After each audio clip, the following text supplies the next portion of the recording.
Vos questions sont prêtes, vos QR codes sont prêts, alors il vous reste à les imprimer, à les déployer et à faire la chasse au trésor à vos élèves. Pour l'impression, je vous rappelle les quelques conseils que je vous avais déjà donnés, notamment de conserver les bandes blanches qui sont autour des QR codes et qui aident à déchiffrer les QR codes.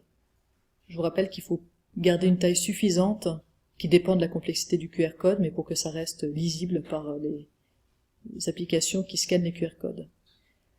Vous ferez une vérification de vos QR codes dès que vous avez imprimé. N'attendez pas d'être en train de les installer pour vous rendre compte que ça joue pas et qu'il faut tout refaire.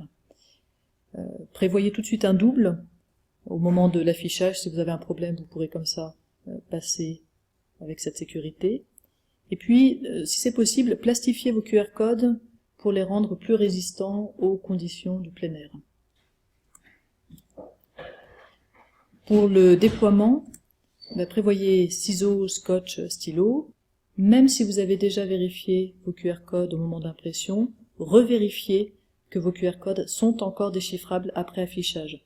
Ça peut arriver que vous soyez dans une zone qui est trop sombre, par exemple, pour qu'on arrive à déchiffrer le QR code, ou sur des surfaces arrondies, je vous l'avais dit, il peut y avoir une certaine distorsion, et dans ce cas-là, on n'arrive pas forcément à les décoder.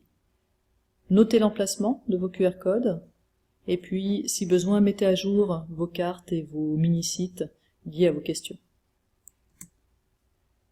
Enfin, le jour J est là, vos élèves vont faire la chasse au trésor, alors une dernière sécurité avant de les envoyer sur le terrain, vérifiez que vos QR codes n'ont pas disparu. Voilà, c'est le risque lié à déployer votre chasse au trésor dans un lieu public. Vous prenez un risque que vos QR codes soient retirés. Donc, faites un dernier passage, si possible pas trop longtemps avant que les élèves passent, dans les heures qui précèdent, avec un double en main pour pouvoir rapidement remettre un QR code là où il y en aurait un qui manque.